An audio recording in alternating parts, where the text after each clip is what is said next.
Hello everyone, welcome to my channel Ease Learning. This is Monica and today I will discuss about previous year important questions of inclusive education. Unit 10 को discuss करेंगे हम. Inclusive education की बात हो रही है. Discuss करते हैं इन क्वेश्चंस को और इसका पीडीएफ मैं शेयर करूंगी आपसे व्हाट्सएप ग्रुप पे. ठीक है, तो स्टार्ट करते हैं क्लास को. देखिए, which is the following agency regulates and monitor special education program in India. Special education program की बात हो रही है तो कौन आपकी एजेंसी है जो रेगुलेट और मॉनिटर करती है? Ministry of social justice and empowerment, ministry of human resource and development, rehabilitation council of India and national council for teacher education. देखिए, चार ऑप्शन है. जो फर्स्ट है आपका ministry of social justice and empowerment, बिल्कुल concern नहीं है इससे. MHRD हमारी एजुकेशन से कंसर्न है बट स्पेशल एजुकेशन प्रोग्राम की बात करता है. रिहैबिलिटेशन काउंसिल ऑफ इंडिया जो 1986 में सोसाइटीज़ एक्ट में आया, रजिस्टर्ड हुआ. फिर 1992 में ये स्टैट्यूटरी एक्ट बना और 1993 में स्टैट्यूटरी बॉडी बना. ठीक है, तो आंसर है रिहैबिलिटेशन काउंसिल ऑफ इंडिया जो बात करता है स्पेशल एजुकेशन की, प्रोफेशनल एजुकेशन की. Clear? Next we have there are three emerging patterns of technology in teaching for mentally retarded is followed. Which of the following is incorrect?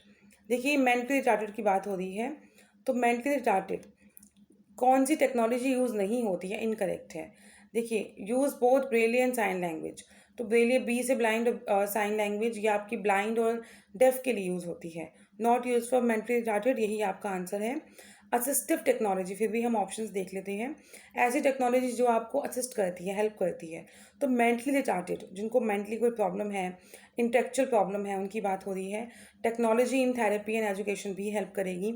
Standard technology in the work place and we have community and home, ये आपकी help करेगी. तो option number 1A both using Braille and sign language is the right answer.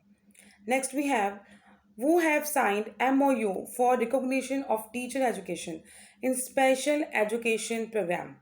देखिए, teacher education की बात किसने की थी? आपकी national council for teacher education. Special education की बात किसने की थी?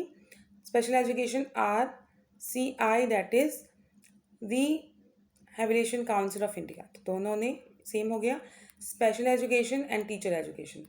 तो दोनों के साथ आपका आंसर बनता है ऑप्शन नंबर डी. ठीक है, ये प्रीवियस ईयर क्वेश्चंस हैं तो इम्पॉर्टेंट है. Next we have the two list are given below as list 1 and list 2. Match करना है आपको. First we have expanded program of immunization implemented in India. Vaccination की बात कर रहे हैं, वैक्सीनेशन की बात हो रही है यहाँ पर. तो इसका जो आपकी फैक्चुअल इन्फॉर्मेशन है, तो वैक्सीनेशन की बात की थी 1978 में. ठीक है, फैक्ट्स हैं, ऐसी इन्फॉर्मेशन है जिसमें आपको फैक्ट्स याद रखने हैं. तो ये आप एक बार गो थ्रू होंगे, कुछ प्रीवियस से क्वेश्चन भी करेंगे तो आपको हो जाएगा. नेशनल आयोडीन डेफिशिएंसी 1986 में आया था ये. Child survival and safe motherhood program launched in India 1992 में. And national nutritional policy was launched in 1993. तो आपका option number C is the right answer. Fine, तो ये आप एक से दो बार गो थ्रू होंगे प्रीवियस से क्वेश्चन तो भी आपको इजीली समझ आ जाएगा. Next we have glaucoma is a result of. Glaucoma ये आपकी एक डिजीज़ होती है आईज से connected. In case of intra ocular pressure in eye ball, जिससे कि नर्व्स पे, आई नर्व जो होती है आपकी कनेक्टेड, उस पर प्रेशर आता है और ब्लाइंडनेस भी हो सकती है. ठीक है, तो ग्लूकोमा आपको याद रखना है, आई से कंसर्न है, ब्लाइंडनेस की तरफ भी ये जाता है आपका. देन वी हैव मैच करना है आपने लिस्ट 1 और लिस्ट 2 को. In list 1 we have given special schools and in list 2 we have teaching programs. ठीक है, स्कूल फॉर द ब्लाइंड, आपका ब्लाइंड के लिए स्कूल जो है वो कौन सा है? आपके पास ऑप्शंस गिवन है, sign language, Braille and sign, individual education programme and lip reading. School for blind अभी बताया मैंने आपको कि वो है आपका B, that is Braille language, 2 option. School for deaf, ठीक है, that is sign. School for mentally retarded के लिए आपका होता है individual education program. Then school for deaf and dumb both. तो आपको एक भी ऑप्शन अगर अच्छे से पता है तो you will get the answer, that is option number C is the right answer. Clear? Okay, next we have which of the following does not belong to major employment of the hearing impairment. किसकी बात हो रही है? Hearing impairment की। ठीक है, that mean सुनने में दिक्कत। तो identification of assessment of hearing impaired children, क्या ये आपके एम्प्लॉयमेंट से कंसर्न है? ये आइडेंटिफाई करना, असेस करना। Establishment of special education exchange and special cell, is it concern with the hearing impairment? Establishment of vocational rehabilitation center, and the last is restriction of jobs in public sector। क्या जिनको सुनने में दिक्कत है उनको restrict कर देना चाहिए पब्लिक सेक्टर में जॉब के लिए? Obviously not. तो आपका ये नहीं बिलोंग करता, कोई कंसर्न नहीं है। तो option number D is the right answer. Fine, next we have the teacher who has a student वो स्टटर्स शुड। जो एक टीचर है वो हैज़ अ स्टूडेंट वो stutters should help him by supplying the words he has wants to से।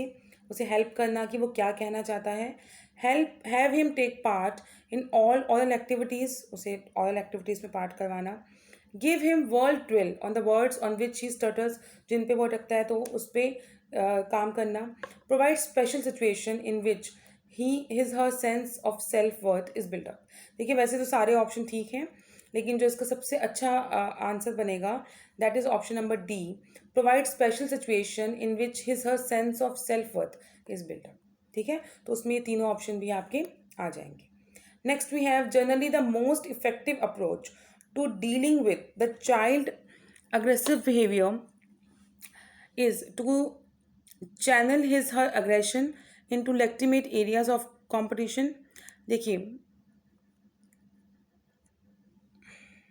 One second. Okay, the most effective approach to dealing with the child aggressive behaviour. Child aggressive behaviour की बात हो रही है, तो आप कैसे डील करेंगे? टू चैनलाइज और to channel his aggression into legitimate sense और एरियाज की, उसे चैनलाइज करेंगे, उसका वो अग्रेसिवनेस कहीं और यूज़ करेंगे कॉम्पिटिशन एरियाज में। टू रिवॉर्ड हिम और friendly behaviour and to ignore, या तो रिवॉर्ड देंगे या इग्नोर करेंगे। टू गिव हिम पनिशमेंट, ये तो बिल्कुल नहीं बनता। To insist that he she apologise, कि वो अपोलोजाइज करे, ये भी नहीं बनता। तो फर्स्ट है आपका option, option number A, to help him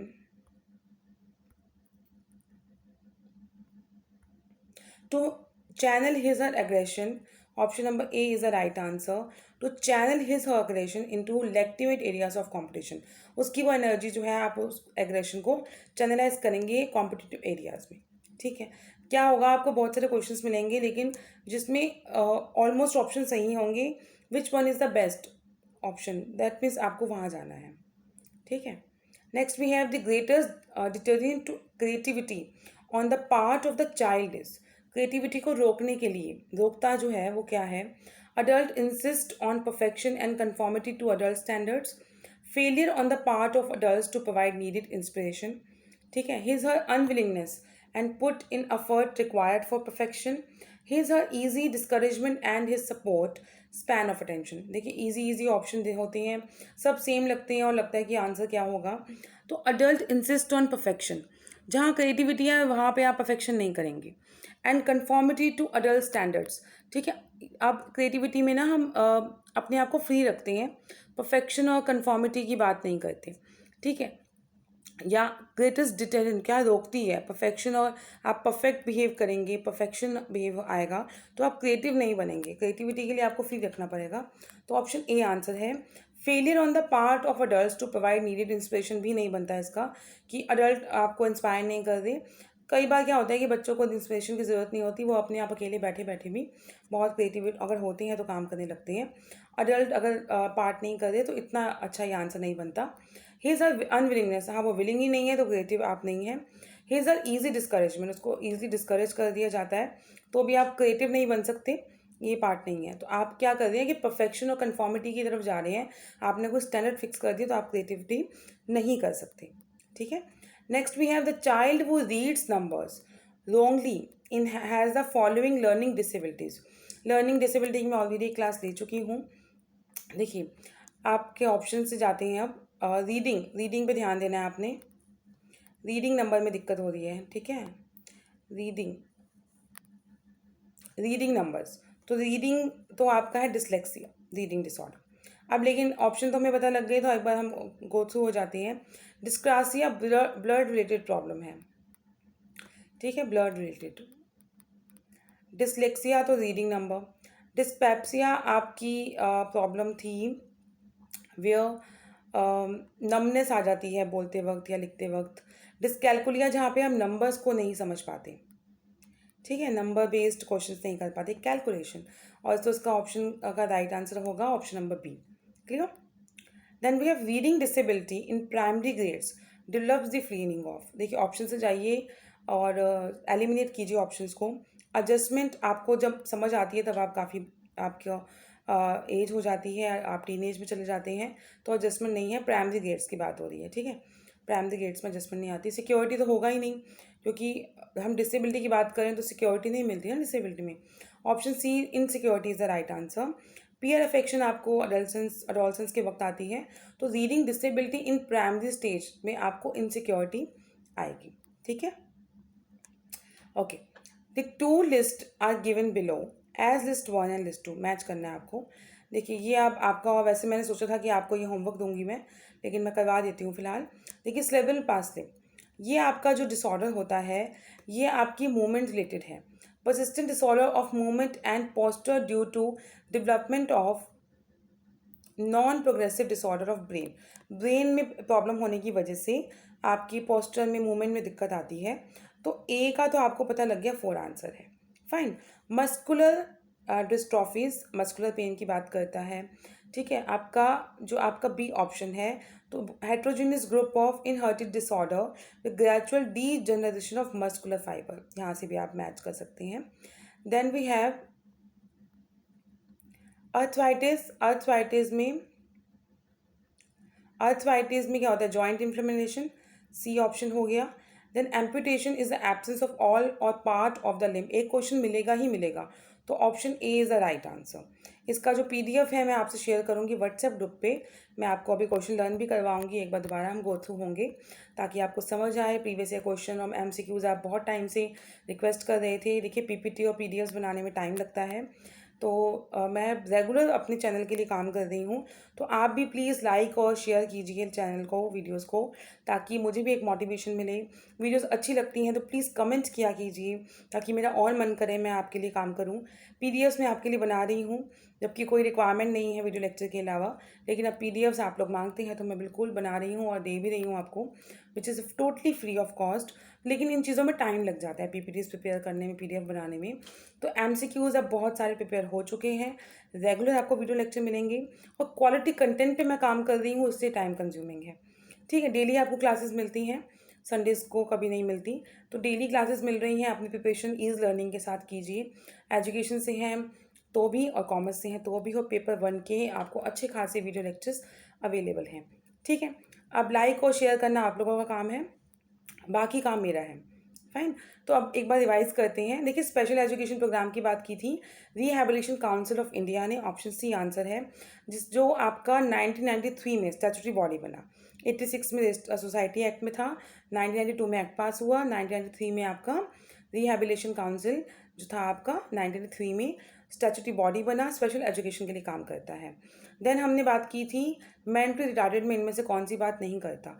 एक क्वेश्चन से नॉलेज आपको मिल रही है, Braille and sign language, blind और डेफ की बात कर रहे हैं, बाकी ऑप्शन मेंटली रिटार्डेड के लिए हैं, ठीक है। और MOU आपका साइन हुआ था ये 2005 में, ये आपको बताना रह गया था, जिसने टीचर एजुकेशन और स्पेशल एजुकेशन प्रोग्राम की बात की। Teacher education option D answer है। रिहैबिलिटेशन काउंसिल ऑफ इंडिया आपका, और national council for teacher education, ठीक है। और ये MOU 2005 में साइन हुआ था। देन वी हैव, हम अपने फैक्चुअल इन्फॉर्मेशन के क्वेश्चन थे कि आपका इम्यूनाइजेशन वैक्सीनेशन 1978 में। Then we have national iodine deficiency 1986 में। चाइल्ड सर्वाइवल और सेव मदर 1992 में। नेशनल न्यूट्रिशनल पॉलिसी 1993 में। Option C is the right answer. Then glaucoma eye related disease है, ठीक है। देन वी हैव लिस्ट थी स्पेशल स्कूल और टीचर प्रोग्राम की, तो ब्लाइंड्स के लिए ब्रेले, डेफ के लिए साइन, मेंटली रिटार्डेड के लिए individual education programme, and school for deaf dumb के लिए both. That means option number C is the right answer. Which of the following does not belong to major employment of hearing impairment. तो आप job sector में, public sector में अगर कोई restriction करते हैं तो ये कोई तुक नहीं बनता, ये आंसर नहीं है इसका, ठीक है। तो ये आपका बिलोंग नहीं होता 7 का डी। एलिमिनेट ऑप्शन से भी आप जाइए। The teacher who has a student वो हैज़ स्टेटस शुड, उनको क्या करेंगे आप, उनको आप एक स्पेशल सिचुएशन प्रोवाइड करेंगे ताकि उनमें सेल्फ वर्थ डेवलप हो, ठीक है। Then most effective approach to dealing with the child aggressive behaviour, तो आप उस अग्रेसिव बिहेवियर को घर में भी, पेरेंटिंग के वक्त भी, बीइंग अ पेरेंट बहुत ही टफ टास्क है, and I am a mom of 3 kids, तो मुझे तो पता है कि कितना टफ है, बहुत यंग हैं अभी बच्चे। तो पेरेंटिंग में भी उनके जो अग्रेशन है तो उनको चैनलाइज करने के लिए हम उनको कॉम्पिटिटिव एरियाज में यूज़ कर सकते हैं। Option A is the right answer.